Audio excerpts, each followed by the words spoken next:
Brothers and sisters, it's an honor and a privilege to introduce our next speaker. He was elected to the California State Assembly in 2014 to represent the 15th Assembly District, which includes the northern East Bay from Hercules to Oakland. He serves as chair of the Assembly Labor and Employment Committee and serves on the Assembly Education Committee, which oversees legislation that impacts California schools. Tony was born in Monterey to a mother who had immigrated from Panama to become a teacher. His father left the family when he was young. When Tony was 6, his mother lost her battle with cancer. He and his brother moved to Philadelphia to live with a cousin who raised them, provided a home, and made sure they got a great education. It was a great public school education that allowed Tony to become a 20-year social worker, to be elected to city council, school board, and then the California State Assembly. That's why public schools have always been his top priority. He authored legislation that moved $35 million from the California prison system directly to local school districts to invest in truancy reduction.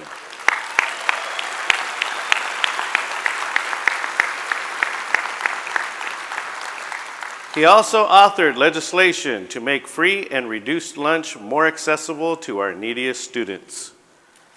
Last year, he authored CSEA's sponsored legislation to include part-time playground aides as part of the classified service in non-merit districts. That bill, you can clap. That's a big deal. That bill was signed into law, finally providing playground aides the basic rights like vacation, bereavement leave, and personal necessity.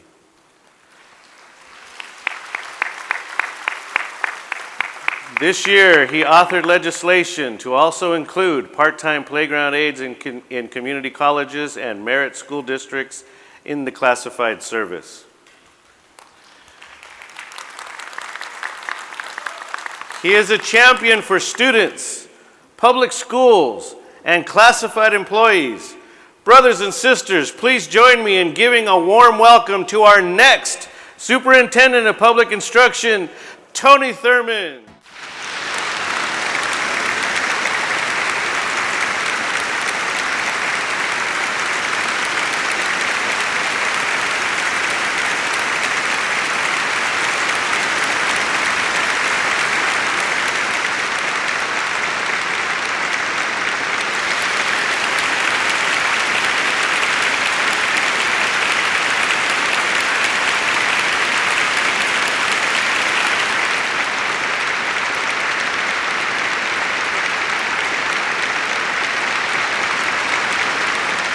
Thank you. Good afternoon.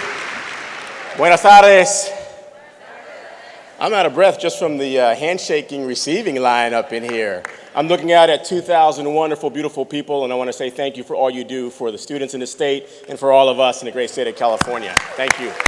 Gracias a todos. Really, I'm here because I heard we're going to be celebrating the future retirement of Dave Lowe, a great public servant. I just wanted to come to the party. Let's hear it again for Dave Lowe. And the other reason I'm here is I really wanted one of these t-shirts that says, I'm in, because I'm in with you. Mom, I made it. I got a t-shirt. And as soon as I figure out how to get it all done in 2 seconds or less, I will put it on and get out of this wool suit. It is a pleasure to be with you this afternoon. Thank you, President Valdepena, for that introduction. This is the third time that he's had to introduce me in maybe as many weeks. Thank you again. My thanks really go to all of you for the work that you do year-round, day in and day out. As I've looked back on my career, I've worked in schools maybe 12 years, and I've usually worked through a partner agency. And so, you know, my first step in schools, and usually we were running after-school programs, was to get to know people because we needed a lot of help. And so the first person I usually got to know in the school was the custodian, who made our lives so much easier to access space, to run programs. And the custodians that I worked with went above and beyond. When our district, I served on the school board, and when our district was facing major deficits, our custodians joined a workforce committee to help us find ways to save money in the district so that we could prevent school closures. And one of my friends, Rick, who always would greet me whenever I'd come to his school, would let me know where the hungry children were. He became a social worker on top of his duties, and I appreciate the work that many of you in custodial or maintenance do to make so many things happen for our kids. And so after I'd meet the custodians, I usually got to spend time with a very valuable person at the school, and that was the school secretary. Because you all know getting time with the principal is an exercise, right? It means literally exercise, a meeting on the run, because the principal is always running. And building a relationship with members of the principal's team and her secretary and her assistants and her vice principals often helped us to navigate different parts of the school. And so then I thought I knew a lot about classified service, and I got invited to do a walk in our shoes day. And it was a combination of sweeping and cleaning bathrooms and handing out meals with the food service team. And I got a whole lot of love and respect for the food service team. I went home that day tired and sore, and all I did was hand out meals all day. And I tried to greet each student as they came. I tried to smile and say, have a great day, and I just kept falling behind. And your colleagues in the food service team, they just encouraged me. They said, it's his first day, don't worry. And they encouraged me and they supported me, and it just really appreciated the spirit that I saw of what each of those folks was doing for our young people, not just giving them a meal, but giving them support, giving them coaching, and giving them mentorship. And, you know, part of my career has also been working on programs like socialized recess, so our kids can have access to structured play and be safe. And so that's why I was so proud to meet your members who came to the Capitol to help us pass a bill to give classified service to our part-time playground workers. Thank you for what you do.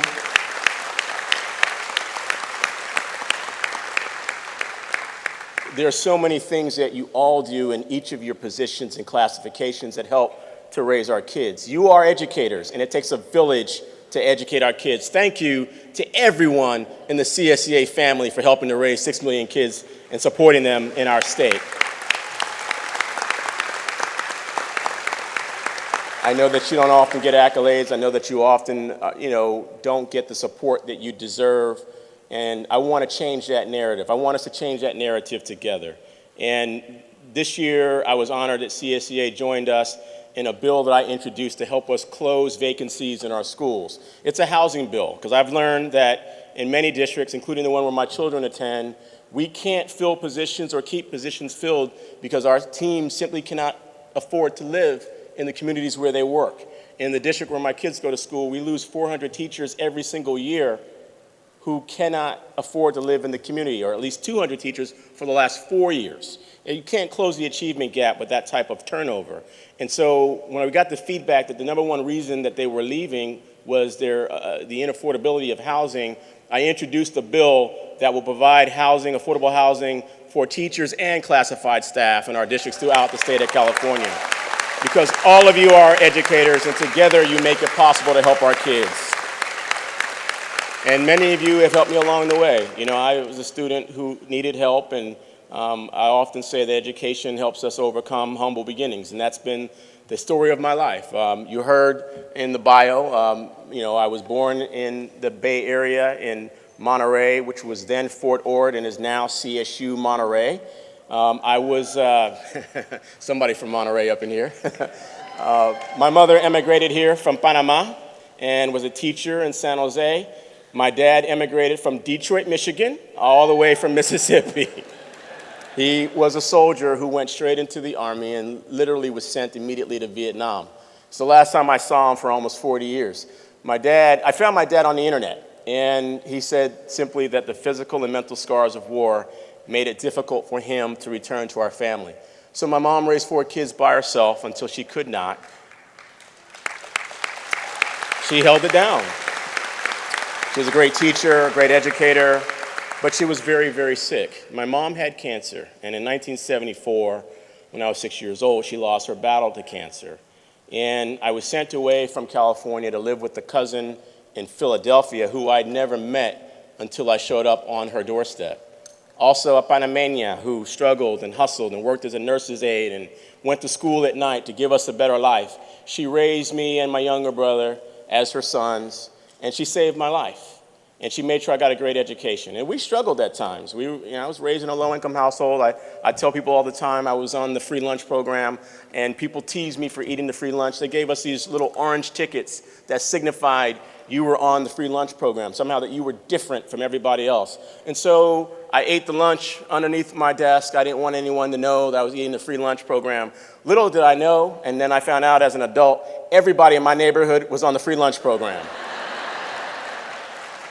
The same is true when I would go to the grocery store with food stamp coupons. They didn't have the EBT card. They had these brown and green coupons, and I didn't want anybody to know. I found out as an adult, everybody in my neighborhood had food stamps.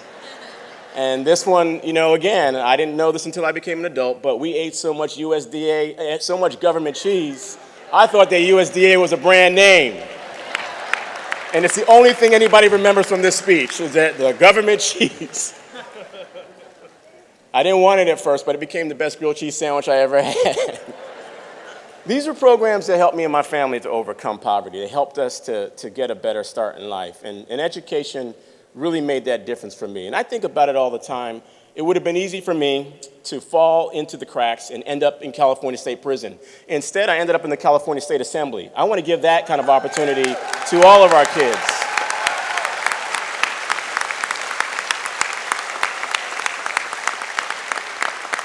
It's why we introduced a bill that recognizes that this state spends so much more money on prisons than it does on preschool or higher education.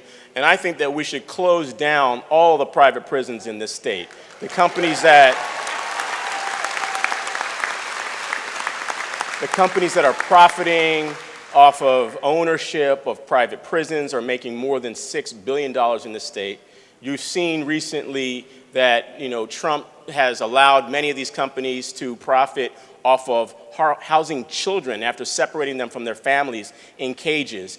And so I introduced a bill that taxes every company that makes a profit off of private prisons and sends the money where it belongs, to our kids, through preschool and after-school programs.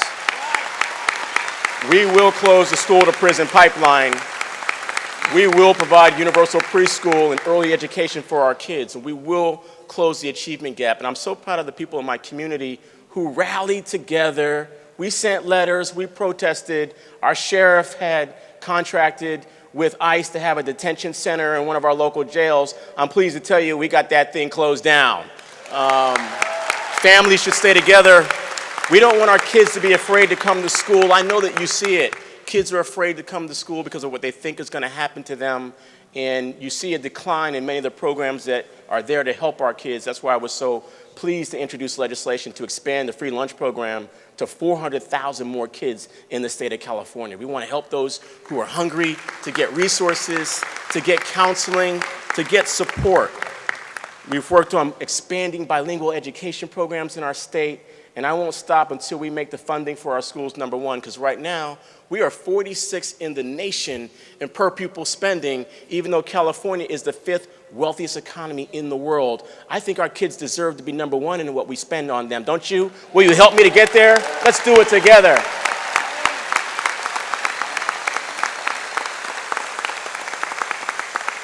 I so appreciate that you all are here and that you're advocating and you're having your legislative week and that you are advocating with us. And together we passed a bill to protect people's rights to organize. And we passed a bill that makes it easier to hold orientation for new members, to learn about benefits and the ability to join a union. My cousin who raised me, she was a shop steward in her union on a college campus. And so before I ever stepped foot on that campus as a student, I was on the picket line saying, yes, we can. ¿Se puede? Sí se puede. ¿Se puede? Sí se puede. And I learned early on about the values of fighting with working men and women and what unions do for our nation. Not only has my opponent refused to make a statement of support for unions in light of the Janus decision, he has gone on the attack and is attacking me for voting to give union members higher wages. Wow. Are we going to allow someone like that to run the Department of Education in our state? I need your help, friends. You all have been incredible in supporting us through the primary. My opponent's supporters spent $9 million against our campaign. I think that they thought that they could bury us. But because you all are all in and we're standing with you, and because of your union power, we made it through the primary and we're off to win this thing in November.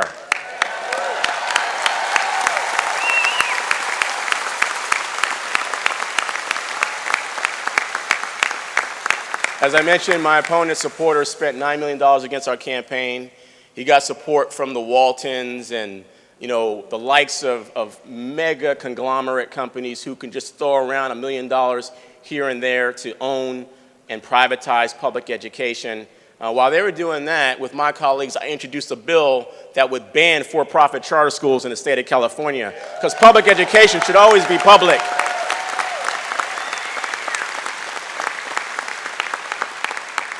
So I need your help to beat back the contributions of people like the Walton family, who own Walmart and the wealthiest family probably in the world, and Reed Hastings and others. They're likely now to spend $30 million against our campaign. They're likely to spend $30 million trying to distort my record, but more importantly, to make education about competition. I hear from those folks all the time who say that I should spend my time focused on the kids who demonstrate promise and potential. If someone had made that decision about me, I would not be standing here in front of you. I think all kids demonstrate promise and potential, and we ought to fight for all of them, regardless of their neighborhood, regardless of their background, regardless of their ethnicity. We will not allow anyone to be discriminated against. If they need special education services, we don't want anyone to say we won't accept you. If you're being bullied because you're an LGBTQI student, we will support you. We want our African American and Latino and Asian students to have support throughout this state to get a great education. And I know that together we can and we will. So I thank you for what you've done to get us to this point. We're almost there. November is one of those elections where people don't often realize that there's this thing called the superintendent of public instruction. They usually say, what? Is that construction? I said, no, it's education. What we need you to do is talk to all your members and make sure that they vote. If they turn out to vote, they will help us win this election. It's as simple as that. It will say that people power is stronger than any dollar power, and that we don't buy government. We fight hard for the people that we serve in government.